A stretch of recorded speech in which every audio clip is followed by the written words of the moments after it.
Vía Pública. ¿Qué tal? ¿Cómo están ustedes? Muy buenas noches, bienvenidos a Vía Pública. En el peor mes de la emergencia se reportó un promedio de 28,12% de exámenes confirmatorios por coronavirus, mientras que este mes el indicador llegó a 4,05, para que tengamos una relación de cuándo estuvimos en la etapa más oscura y cómo estamos hoy día, lo que no quita que podamos volver si no nos cuidamos. Este es el número más bajo desde la llegada del virus a Chile, que fue el 3 de marzo. ¿Recuerda usted en Talca ese primer caso? Bueno, 9 meses han pasado. El Ministerio de Salud informó que en la última jornada se detectaron 1.313 casos nuevos. Nos ha costado mucho bajar de esa zona de los 1.500, 1.300, un poco menos, pero nos cuesta bajar, por ejemplo, a los 900 y tantos. Llevamos bastante tiempo pegados ahí. Lo que da una suma hasta ahora de 551.743 contagios, casos globales de lo que llevamos de pandemia. Las autoridades manifestaron su preocupación por el aumento de contagios en regiones. Coquimbo, fíjese usted, ha tenido un alza de un poco más del 50% en los últimos 7 días. Región que se encuentra en apertura inicial. De las 16 regiones del país, 9 están con signo positivo y solo 7 están con signo negativo. Pero eso no es negativo, es que esté para olvidarse, porque puede volver perfectamente. Así que, ojo, además de Coquimbo, otras 4 regiones registraron alzas como Magallanes, Los Ríos, O'Higgins, la Araucanía y la región metropolitana. Durante la semana pasada, el número de casos nuevos a nivel nacional creció en 13%, ojo, de 7 a 7,9% de casos diarios por cada 100.000 habitantes. A pesar del alza, las cifras de este mes son, hasta el momento, las mejores. El mayor número de test, la menor positividad registrada y el número de casos positivos diarios más reducido desde que la capacidad de testeo aumentó a mediados de año. A mí me dejó un poco asustado, para serle franco, al ministro de Salud y su tono. El tono de... Ya los expertos prácticamente hablan que segunda ola vamos a tener. No sabemos cuándo ni cómo va a ser. Ni sería tan raro porque le ha pasado casi todos los países. El punto es que algunos piensan que es los confiados, que va a ser en marzo. Y como en marzo todos vamos a tener vacunas, como por arte de magia, no es tema más. Entonces nos empezamos a desordenar. No nos vayamos a encontrar con un enero, con un febrero con confinamiento, por ejemplo, en la región metropolitana. No digan que no nos lo dijeron, porque creo que el ministro ha sido lo suficientemente claro en decir que hay que cuidarse más. Vamos a la mesa. Bueno, y esto es un retorno a la normalidad absoluta, pero estamos con separador, con distancia social, porque estamos con 2 invitados en nuestro estudio. Gonzalo Miller, muy buenas noches, gracias por estar aquí. Buenas noches, Matías. Gracias por tenerte. Y a lo mismo a Pamela Figueroa. Pamela, bueno, no lo presenté, Gonzalo ha estado más en la casa, así que usted probablemente lo conoce. Es director del Centro de Políticas Públicas y del Programa de Opinión Pública de la Facultad de Gobierno de la UDD. Y Pamela Figueroa es académica de la Universidad de Santiago, de la Facultad de Humanidades, politóloga, integrante de la mesa técnica de una nueva constitución, ex jefa de división de estudios Express. Presentados los dos, quiero que conversemos lo que ocurrió ayer. ¿Cuál es el titular de cada uno, Pamela? Bueno, yo creo que tuvimos primarias para elegir candidatura a todos los gobernadores regionales. Yo creo que esa fue como la novedad, que es una primaria para elegir candidatos a un cargo nuevo. Y creo que es una buena noticia para la democracia que se hagan elecciones, aunque no sean tan concurridas, pero es importante que se hagan. Ese es tu titular. ¿Y el tuyo, Ese es mi ¿sabes? titular. Un instante de realidad, eso son las elecciones, también las primarias. Muchas veces la política es especulación, ¿no es cierto? Es proyección, es ganas, es voluntarismo, pero hay un momento que se vuelve realidad. ¿Sí? ¿Cuánto suma? ¿Cuánta gente te cree? Vota por ti, marca tu preferencia, se levanta ese día y te apoya. Y yo creo que eso tuvimos este domingo. Hay algunos que están celebrando, otros que no tienen mucho que celebrar, pero hay muchos mirando los números. Yo creo que el efecto, uno podrá discutir sobre la participación, si fue mayor o menor, pero el efecto político de las primarias se va a hacer sentir sin duda. A ver, yo quiero partir por algo que no tiene que ver con cada una de las coaliciones que disputó en distintos territorios. Tiene que ver con que no me calza el discurso que venimos trayendo desde la ciudadanía respecto de lo que viene ahora para la constituyente, ¿no es cierto?, para la convención, de que prácticamente que los políticos se tienen que ir a su casa porque son los ciudadanos los que tienen que participar y son la sociedad civil que quiere participar. Pero cuando la política y los partidos preguntan a la ciudadanía quién quiere que sea el candidato, la ciudadanía no responde mucho y no va a votar Porque antiguamente, ustedes son más expertos, los partidos nos decían a nosotros, vengan a votar el domingo, estos son los candidatos, es que yo quiero... No, estos son. Ya no es así. Ahora la política le dice, esto tengo para que usted elija el candidato del día de la elección. Pero ese día usted no va. Entonces no me calza esta santificación de los independientes, canonizados prácticamente, y no respondimos ayer. Más que yo fui a votar, y bueno, ustedes también, pero como sociedad civil no respondimos. ¿Qué piensan ustedes al respecto? Yo creo que hay como discursos como a distinto nivel, ¿ya? Porque yo creo que es cierto que hay ciertos grupos específicos que cuestionan la participación tradicional de los partidos políticos, que piden un espacio para independientes. Pero muchos de esos independientes también son candidatos, entonces creo que están buscando un espacio dentro de las elecciones, ¿ya? Entonces creo que hay algo de eso. Creo que también las primarias es algo que está acotado también a ciertos grupos de personas, cercanos a los militantes y a personas que quieren incidir en ese proceso. Es una elección muy distinta a otro tipo de elecciones. Y yo creo que en el caso además de esta primaria, sobre todo la primaria de gobernadores, es un cargo nuevo, la gente no sabe muy bien, yo creo que siempre queda esa sensación de que se puede informar más, que hay cierta responsabilidad de los propios partidos, pero también del gobierno, del servicio electoral, de las instituciones públicas, de que puedan informar más a los ciudadanos. Mucha gente no tenía muy claro de qué se trataba esta elección de ayer. Pero sí me hace también un poco ruido esa demanda de... no solamente de los independientes, pero sino que esto... ¿No será exculpar o alivianar de la responsabilidad que tenemos los ciudadanos de informarnos? No, totalmente. Yo creo que hay una responsabilidad de los ciudadanos y yo creo que esta como demanda por una democracia más abierta también pone mucha más responsabilidad en los ciudadanos. Yo creo que estamos migrando hacia un sistema político donde los partidos políticos tienen un rol, pero también la ciudadanía va a tener un rol cada vez más incidente. Y eso implica responsabilidad también desde la ciudadanía. Pero creo que, como estamos en ese proceso todavía de transición a formas más abiertas de participación pública, se requiere más información también. ¿Gonzalo? Sí, yo también invitaría a mirar el vaso medio lleno. Si uno compara peras con peras, las primarias de 2016 municipales fueron a votar 280.000 personas, este domingo fueron a votar 400.000 personas. También, para ser justo, no todas las coaliciones compitieron en todo el país ni en lo mismo. Por ejemplo, Unidad Constituyente hizo primarias de gobernador en todo el país, pero no hizo primarias de alcalde, ninguna. Entonces, cuando uno mira las primarias de alcalde son más convocantes. O sea, si hubiéramos tenido más primarias de alcalde, podríamos haber tenido más gente votando el día domingo. Yo creo que hay una transición, tú lo describiste bien, Matías, de que los partidos antes decían, nosotros fijamos el menú, usted elija del menú que nosotros le armamos y usted verá qué plato quiere primero, qué plato quiere después, cuál le gusta, cuál no, pero ese es un menú fijo. Hoy día se abre una puerta, pero tampoco es que se abrió la puerta entera. No, por supuesto. Si hubiéramos tenido, por ejemplo, primarias en todas las comunas del país, habríamos tenido muchísima más participación. Eso es un dato. Si hubiéramos tenido más primarias competitivas, donde hubo primarias competitivas, la participación subió muchísimo. Sobre el 10% del padrón, lo que de nuevo es una gran convocatoria para primarias. Las primarias siempre son vistas por la ciudadanía como la manera que tienen los partidos o las coaliciones de seleccionar a sus candidatos, pero siempre sabe que la elección es la verdadera manera de cómo se va a determinar quién va a ganar o quién no va a ganar, quién va a dirigir una comuna, quién va a dirigir una región. Pero yo creo que un buen punto es que hubo primarias de gobernador en gran parte del país, bueno, en total del país, no en todas las coaliciones, pero hubo en todas las regiones, y de alcalde hubo, donde las comunas que se produjo esa competencia, hubo una buena participación para lo que es una primaria. Dos ejemplos. En Lo Barnechea votó, me parece que el 13% del padrón. Y el 13% del padrón, cuando en una elección normal no vota el 100% tampoco.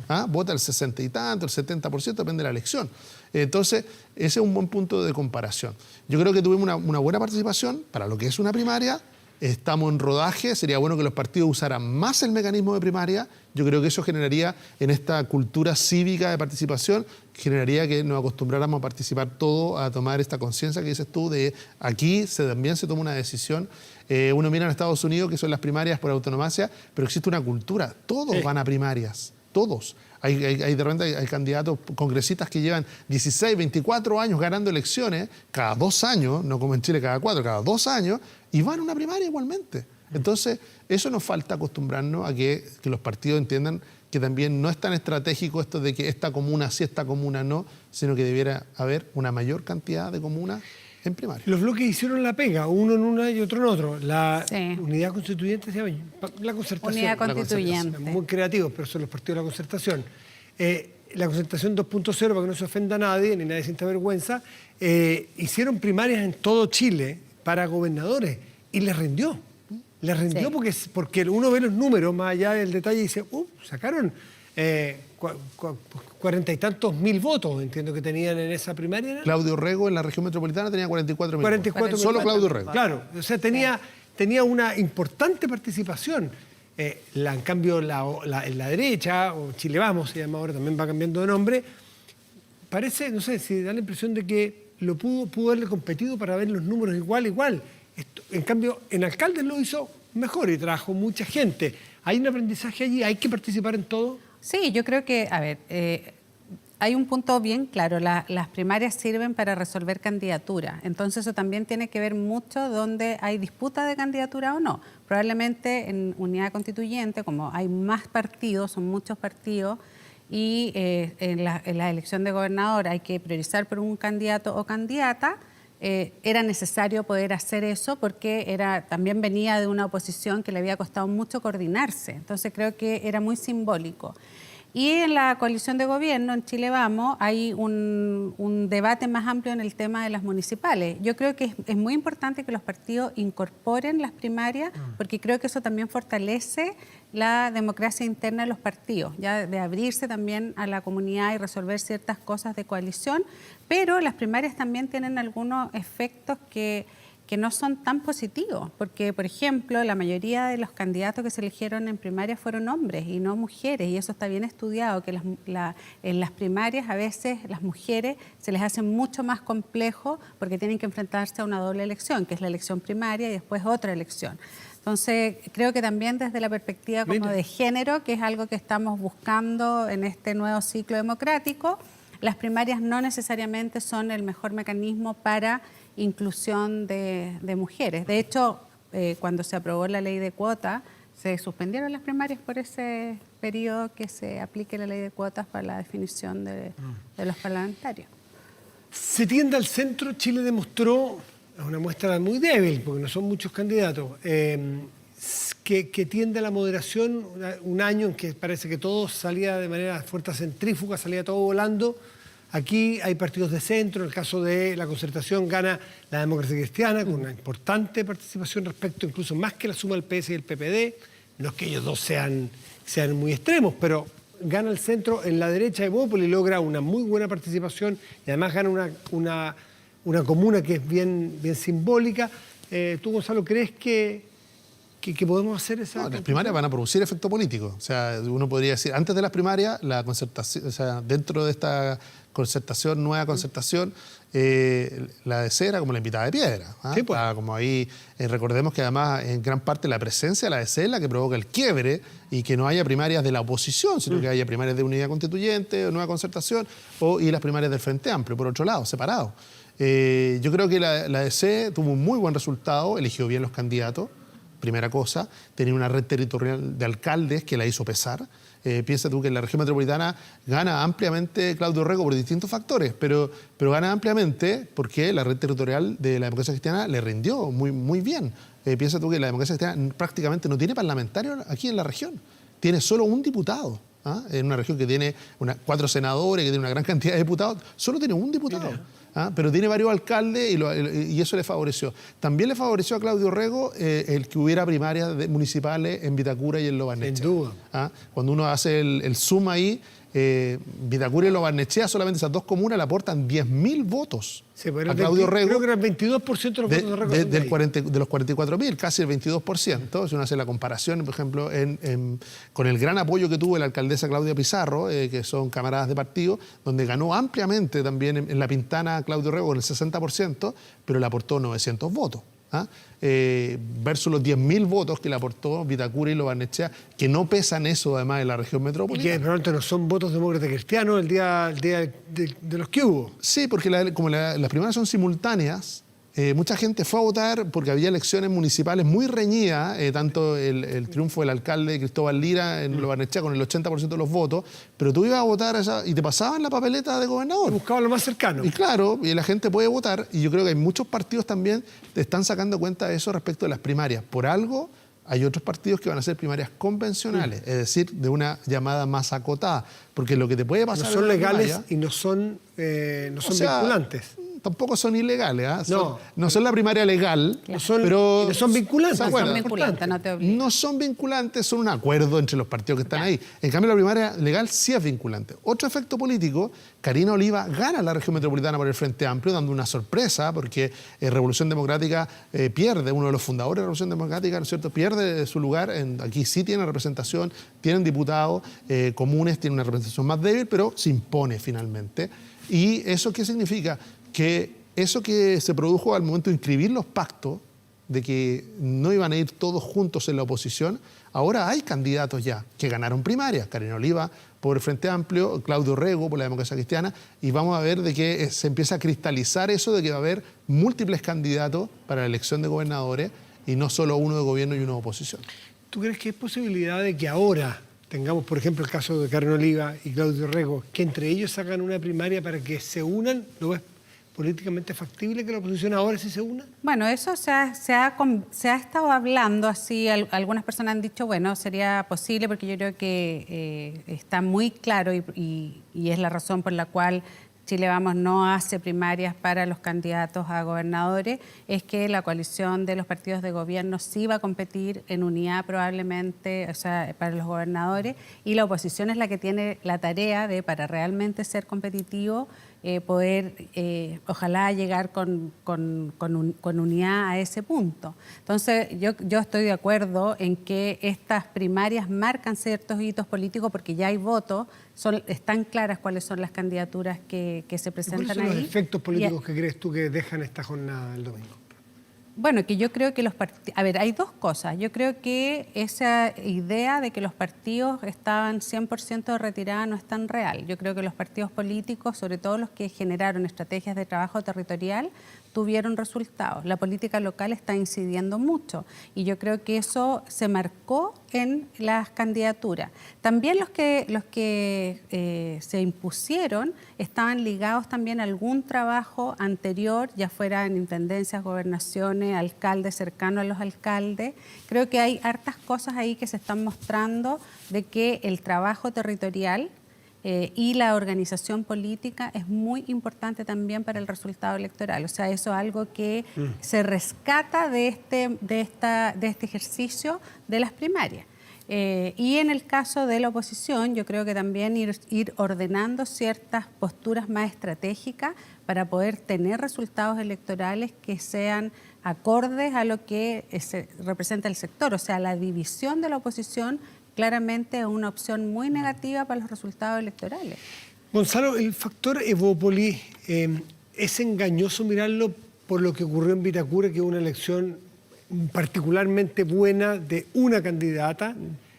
Algunos en Evópoli dicen, bueno, esta es la realidad de Evópoli, otros dicen, no, momento, no canten victoria, porque terminan bastante empatados, ¿no es cierto? Los tres partidos de la derecha de Evópoli, no parece el partido chico ya, pero ¿está distorsionado por el estupendo rendimiento que saca Camila Merino o tú crees que efectivamente ya hay una forma de que se ha emparejado la cancha en estos tres partidos? Yo creo que justamente la elección municipal, las municipales, es la cancha donde Evópoli tenía mayor distancia porque prácticamente no tenía alcalde, tenía muy pocos concejales. Y por lo tanto un triunfo emblemático como el de Vitacura le permite visibilizar de que ahora llega, ¿no es cierto?, no solo al sector oriente de la capital, ¿no es cierto?, sino que también ha ganado, me parece que Villalegre y un par más, y compitió en muchas otras, no en todas ganó, pero sí ya está de alguna manera haciéndose presente en las elecciones municipales a través de alcalde. Yo creo que eso es un paso, siempre en la formación de un partido. O sea, Evópoli es un partido nuevo, no se empieza a acostumbrar, pero es un partido que ya dio un paso en la última elección 2017 consolidando una bancada, claro, por primera vez, 2017, o sea, esto es hace 3 años apenas, y ahora está consolidándose una presencia municipal interesante, tanto en la opinión pública como a nivel nacional. Yo no tengo ninguna duda que va a crecer en cantidad de concejales y obviamente en cantidad de alcaldes porque no tenía ninguno. O sea, va a pasar a tener una cantidad relevante de alcaldes también. Y Lo que sí, en Chile Vamos, estas primarias dejaron como un efecto mixto, porque todos celebraron algo. En la elección de gobernadora, Renovación Nacional le fue muy bien. De 7 cargos en disputa se quedó con 5, la UDI 2, Evópolis 0. En la elección municipal, en cambio, la UDI obtuvo 11, ganó 11 primarias de alcalde, Renovación ganó 5, Evópolis ganó, me parece que 3, pero 11 independientes. Cuando dice con los independientes, ojo, 11 independientes dentro del Chile Vamos. Es verdad que la centroderecha chilena siempre ha habido una tradición más fuerte de independientes, de figuras independientes que finalmente triunfan en las elecciones o representan, digamos, a la coalición. Van a veces en cupos de partido o como independientes dentro de Chile Vamos. Hay una tradición más larga en eso, pero también dentro de las primarias a gobernador de la Unidad Constituyente o Nueva Concertación también ganaron algunas figuras independientes, algunas vinculadas, ¿no es cierto?, como en Atacama, ¿no es cierto?, a la democracia cristiana, pero otros abiertamente independientes, o sea que no tienen figuración. Perdón, y Gonzalo, alguien quería hacer o trataba de proyectar a la presidencial de la UDI, que es un partido que tiene 2 figuras bien posicionadas, respecto a lo que ocurrió ayer. ¿Por qué? Porque Lavín apoyó a uno y Matei apoyó a otra candidata que es la que ganó. ¿Te parece que es posible mirar clave presidencial lo de ayer? Yo creo que un poco antojadizo, primero porque si la verdad el futuro de Chile Vamos se marca por lo que pasó en Vitacura, es una imagen un poco triste, digamos, muy limitada, muy sesgada, es muy distinto a lo que es la realidad nacional. Yo creo que todos los presidenciables de Chile Vamos apoyaron a distintos candidatos en todo Chile y claro, en el mix de eso hay triunfo emblemático, hay otro. Yo creo que además que limitar a los apoyos, cada vez los apoyos más o menos relevantes. Si uno se fija con esa imagen, antes uno veía, bueno, ya no hay tantas imágenes públicas tampoco, no hay tantos letreros, pero más letreros como apoyados de alguien. Hoy día no, hoy día cada uno aparece más solo. Yo escuché ayer el discurso de Camila Merino y ella le dio gracias a su familia, le dio gracias al partido, le dio gracias a mucha gente, pero sabía además de que esto era un triunfo que tenía que ver con algo que los ciudadanos o la comunidad en Vitacura quería. Y tratan de mantenerlo en ese tono. Yo creo que todas las elecciones tienen que ver un poco con eso. Es legítimo también si esto es como que yo apoyé a uno y ganó y yo apoyé al otro y no ganó, también es legítimo. Pero la verdad creo yo que no va a tener una trascendencia lo que pasó en Vitacura. Sí, yo creo que hay una conciencia mayor en todos los candidatos de Chile Vamos, sobre todo en las figuras presidenciales, de que la elección de abril municipal y constituyente se está transformando en una elección muy relevante, incluso más relevante que la elección presidencial, y no va a ser casualidad que vamos a ver a prácticamente todos los candidatos yendo a la reelección de alcalde para competir en esa elección. Y en el caso de la nueva concertación, si se quiere, demostró mucha unidad. Las primarias tienen el problema muchas veces, lo vimos con Biden y Kamala Harris, que se sacaron la mugre y ahora son presidente y vicepresidenta. Pero las primarias tienen ese riesgo. Aquí la unidad constituyente se comportaron realmente como gente muy educada, muy amistosa, muy hermanable, todos juntos. Sí, reconocimiento rápido. Sí, porque siempre se piensa que las primarias pueden ser un riesgo de que queden como muchos roces al interior de los partidos que después es difícil resolver. ¿Un buen punto de partida para la elección de abril para la Sí, yo creo que sí. Yo creo que esta era una prueba bien importante para poder enfrentar la elección de abril, que claramente va a ser de las elecciones más importantes que ha tenido Chile en los últimos tiempos y sobre todo en la proyección futura, porque hay muchas cosas en juego al mismo tiempo. Así que creo que fue como un primer atisbo de poder alcanzar una unidad necesaria para poder representar realmente lo que la ciudadanía quiere, que es ver representantes, tanto en la Convención Constitucional como en los gobiernos locales y regionales, que den cuenta de esta nuevo ciclo de la democracia chilena. Pamela y Gonzalo. Solo para que no nos digan que nos quedamos solo en la región metropolitana, porque pasaron cosas en todas las regiones. Sí. La quinta región es muy interesante también. La unidad constituyente terminó eligiendo al ex rector Aldo Valle, ¿no es cierto? Y también a Rodrigo Mundaca, que es un activista social, ¿no es cierto?, vinculado a la lucha por el agua. Y por el Frente Amplio se termina imponiendo. Entonces, se va armando un cuadro donde lo más probable es que tengamos una elección de gobernadores con múltiples listas, porque ya es muy difícil. Ya lo que te marca una primaria es que ya queda la región del Biobío, por ejemplo, ganó un demócrata cristiano, pero hay un ex intendente demócrata cristiano, Rodrigo Díaz, que va a ir como independiente. Y él decide no participar de la primaria, yo creo que una primaria que habría ganado, y va a competir contra un ex camarada, ¿no es cierto?, de Unidad Constituyente, y lo más probable también con una figura del Frente Amplio de la izquierda. Entonces, se armó ya un cuadro bastante definido de hacia dónde vamos en la elección de gobernadores, y yo creo que eso también va a ordenar la elección de alcalde. No sé si en la Constituyente se vaya a provocar algún cambio distinto, eso es lo que nos falta por definir, pero ya se empieza a armar un cuadro donde además Chile Vamos tiene una diferencia, que no hizo muchas primarias y por lo tanto tiene más libertad hoy día para elegir, por ejemplo, candidato en la región metropolitana, en la quinta región, en ambas regiones donde ya se armó el cuadro. Antes era especulativo y ya no lo es. Para saber contra quién vas a enfrentar. ¿A quién vas a enfrentar? Pamela y Gonzalo, les quiero agradecer a los dos por estar esta noche aquí en Vía Pública. Gracias, Matías. Estén bien. Hacemos una pausa y ya volvemos. Espérenos.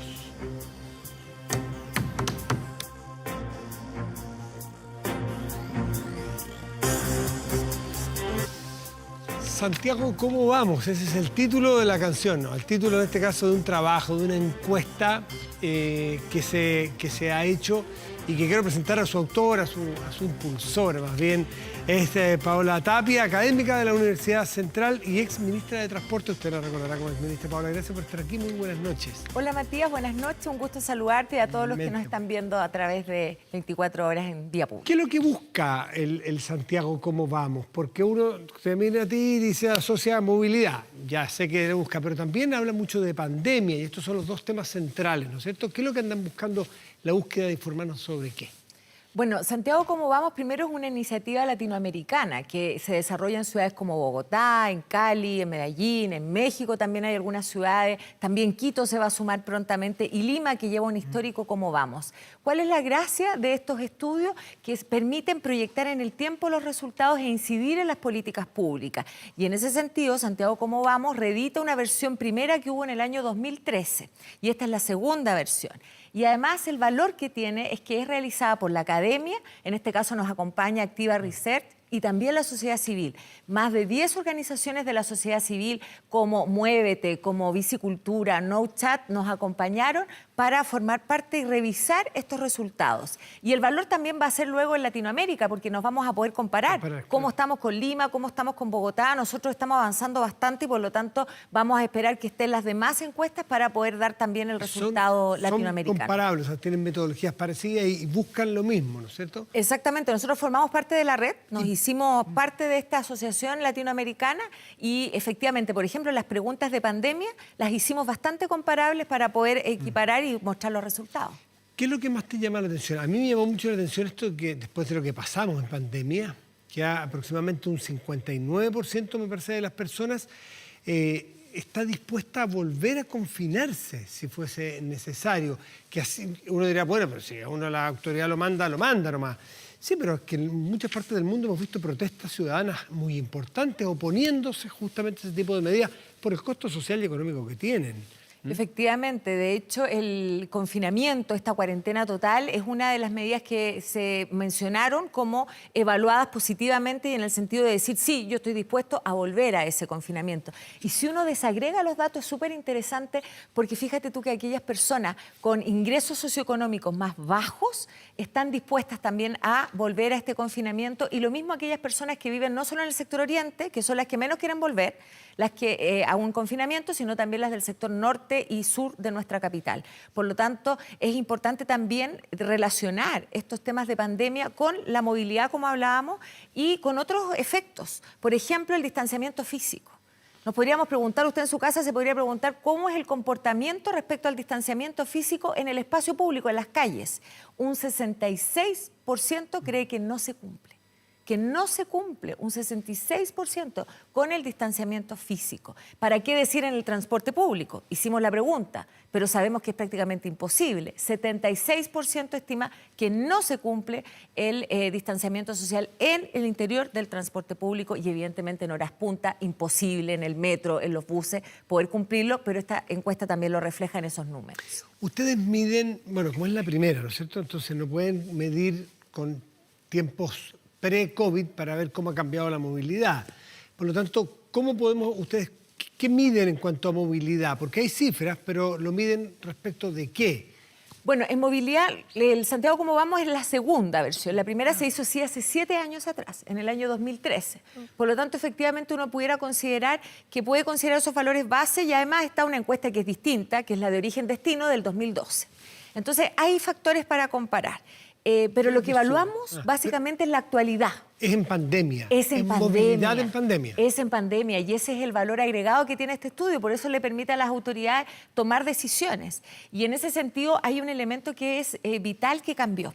Fíjate que históricamente en nuestro país, a diferencia de Latinoamérica, se usa más el automóvil para desplazarse, por motivos de trabajo, por motivos incluso de acompañamiento. Pero esta encuesta refleja datos distintos. Dice que hoy día, acá en la capital, las personas se están moviendo más en transporte público con ocasión de estudio, con ocasión de trabajo y con acompañamiento de otras personas. Y eso cambia el paradigma de que usamos más los automóviles que el transporte público. Y eso demuestra nuevamente que quienes están hoy día arriba del transporte público son las personas más vulnerables, las que están más expuestas también al contagio. Los que no tienen otra opción. Los que no tienen otra opción. Y que es más, ¿cuánto se demoran?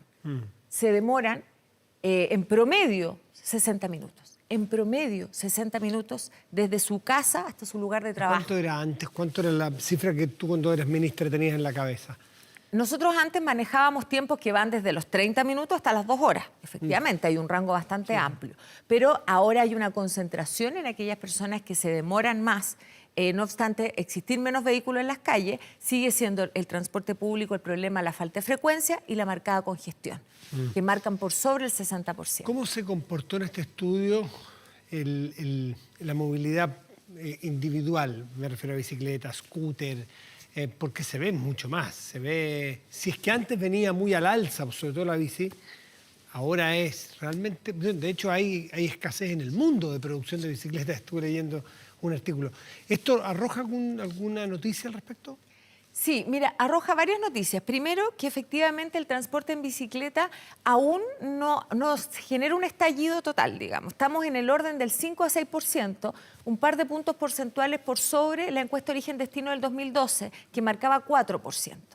Pero sí hay un tema muy relevante, que es cuando tú le preguntas a las personas, si usted pudiera elegir, si usted tuviera la opción y tuviera todos los modos disponibles ahí afuera de su casa, digamos, ¿cuál usaría? Y ahí la bicicleta cobra relevancia y hoy día se transforma en el tercer medio de transporte preferido por la ciudadanía y estamos hablando del orden del 16%. Qué distinto sería, tengo la impresión, si esa encuesta la hiciéramos en ciudades un poco más chicas. Porque hoy día puede haber gente que le encantaría la bicicleta, pero Santiago, primero, es un valle, ¿no es cierto? Tiene una inclinación importante. O a la ida o a la vuelta toca de subida. Es muy grande, pero hay que recorrer muchas distancias. Si uno fuese a ciudades más acotadas, Valdivia, ciudad grande igual, pues Valdivia, Temuco, qué sé yo, probablemente la bicicleta ha ido ganando mucho más adeptos, ¿o no? Mira, la verdad es que la relación... Hay menos infraestructura, a lo mejor. Sí, de Santiago con capitales regionales, hablemos en términos genéricos, la verdad es que ha sido bastante similar el comportamiento, en el sentido de que ha ido aumentando. Ha ido aumentando el interés, ha ido aumentando también la cantidad de ciclovías, que es ultra necesaria, digamos, lo hemos visto y eso hay que decirlo con bastante firmeza. A propósito del aumento de fallecidos, de ciclistas fallecidos, llevamos más de 85 personas fallecidas. Yo me he reunido con familiares, hay ahí un tema a abordar con infraestructura, con medidas de seguridad, pero también con normativas que sean más eficientes en la investigación, sobre todo en la investigación, porque tardan mucho en poder desarrollarse. Pero el factor clave aquí es el interés por subirse a la bicicleta. Es decir, yo elijo la bicicleta. Y conversábamos en menor medida, por ejemplo, empieza a aparecer el scooter, tímidamente, pero ya marca un 1.8 de aquellas personas que optarían por el scooter como medio de transporte. Y las aplicaciones, que a lo mejor alguien se está preguntando, que irrumpieron en su momento, como Uber, Cabify, etcétera, están marcando el orden del 6% de las preferencias. Porque al haber mucha oferta, los precios son muy accesibles, no es caro, no es una alternativa cara para sacar el auto. Solamente el estacionamiento a veces cuesta más caro que el viaje, entonces pasa a ser una alternativa interesante, ¿no? Ahí tú piensas 2 veces el uso del automóvil. Por supuesto. Y eso marca también la encuesta, porque si comparamos 2013, antes estaban del orden del 42% que sí o sí se iban al automóvil. Y hoy día eso ha disminuido más de 10 puntos. Estamos en un 31% de personas que se subirían al automóvil. ¿Sigue siendo la prioridad? pero ya es un 31%. Y el que le sigue es Metro, con un 20%, lo que demuestra luego también del estallido social y de todo lo que sucedió con el metro, que sigue siendo en el transporte público el más elegido por la ciudadanía. Y luego está la bicicleta, como hablábamos, que lejos le gana a los buses están muy atrás. Y eso también no es una buena noticia. Los buses antes marcaban 17%, hoy día están marcando solamente del orden del 5%. Por lo tanto, las personas no optan por el bus. Hola, ¿la pandemia cambió, a tu juicio, la forma de que se mueven los santiaguinos, el estudio santiaguino? ¿Cambió la forma o se vislumbra que viene un cambio importante o en los grandes números se va a mantener por ahora un tiempo? Cambió en los hechos, con los datos, con las cifras que hemos estado conversando, efectivamente hubo un cambio. Ahora la pregunta es... ¿Algo estructural tú lo ves o tiene que ver con...? Es que para que existiera un cambio estructural, que a mí me encantaría que existiera, porque me encantaría que estuviéramos hablando de un paradigma, así como en su momento la pandemia a inicios del siglo XIX generó que las ciudades se conformaran de otra forma, que se botaran murallas, que existiera el alcantarillado por temas de sanidad. A mí me encantaría que hoy día la pandemia nos estuviera hablando de la posibilidad de optar por el transporte sustentable, de llenarnos, ojalá, de ciclovías, de generar la conciencia que el ciclista tiene que ser responsable y el automovilista también, pero para eso tiene que actuar también el gobierno. Entonces aquí lo importante es poner estos datos a disposición del gobierno, ojalá que existan mesas de trabajo para poder dar todas las ideas que existen en torno a jugársela por esa movilidad sustentable. Las cosas no van a pasar solo por la pandemia, requieren acción. Y esa acción es la que está pendiente. Pablo Tapia, muchísimas gracias por estar esta noche aquí en Vía Pública. Muchas gracias a ti. Súper bien. ¿El Gracias. estudio dónde lo pueden revisar si alguien quiere ver los detalles? El estudio está disponible en Activa Research, que es la consultora, que es la misma que hace el Pulso Ciudadano. Así que nosotros en las redes sociales está desplegado también el sitio web para que lo puedan consultar en detalle. Y ojo que esta es la primera entrega. Así que después van a venir también futuras entregas. Gracias, Paula, que esté bien. Nos vemos. Chao, chao. Pausa y volvemos en Vía Pública.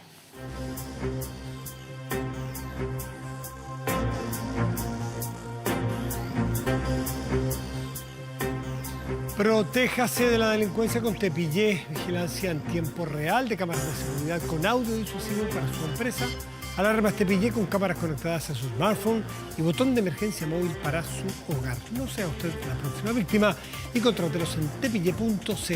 Vamos a la pantalla grande de nuestro estudio y revisamos el portal de noticias24horas.cl que está encabezada en este momento por la siguiente noticia.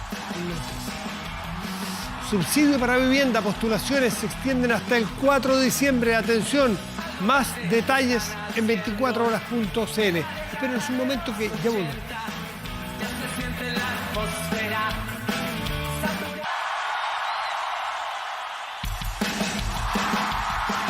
Vamos de inmediato a revisar la temperatura que hay en este momento en el región metropolitano. 19 grados con 6 décimas, son prácticamente 20 grados que se hacen notar a estas alturas, ¿no?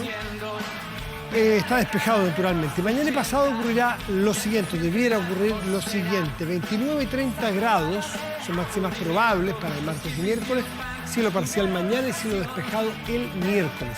Revisamos otras regiones del país, nos vamos la quinta región de Valparaíso, no se llama quinta, lo que se llama región de Valparaíso. Estará nublado en Juan Fernández y 16 grados como máxima probable. En Arica, en la región de Arica y Parinacota, en el extremo norte de nuestro país, habrá cielo parcial y una máxima probable de 24 grados. Un día como hoy, en 2001, los prisioneros repletaron el Nacional. Julio Martínez en su primer show de reunión. Jorge González, Miguel Tapia y Claudio Narea. Anunciaron en octubre de ese año y sin campaña promocional alguna, pero lograron vender 140.000 entradas para 2 noches seguidas en el estadio de Ñuñoa. Esa legendaria presentación quedó inmortalizada en el disco doble Estadio Nacional, en un registro documental dirigido por Carmen Luz Arana. Esa noche de hace ya 19 años abrieron con la canción que estamos escuchando, La Voz de los 80, que es además la primera canción del primer álbum de la banda chilena. Con los prisioneros nos despedimos esta noche. Que duerman bien. Gracias por venir. Chao.